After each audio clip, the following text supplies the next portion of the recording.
Okay, now I'm going to show you why I don't like this type of roof here, and I prefer the metal panels, as you can see in my back. I'm going to show you why.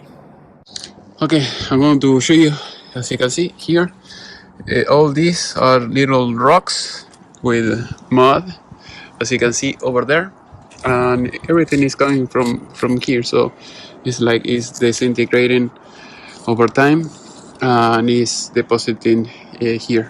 So that is why I like this type of roof, the metal ones, as you can see over there, because even when you see like abandoned houses with this type of metal roof, the roof holds up like very well, like almost pristine condition. And when you compare with this type of houses with this type of roof, they have been abandoned. This roof, they start peeling up, popping up the shingles. Also, you're going to see holes everywhere, so it doesn't last that long as the metal ones.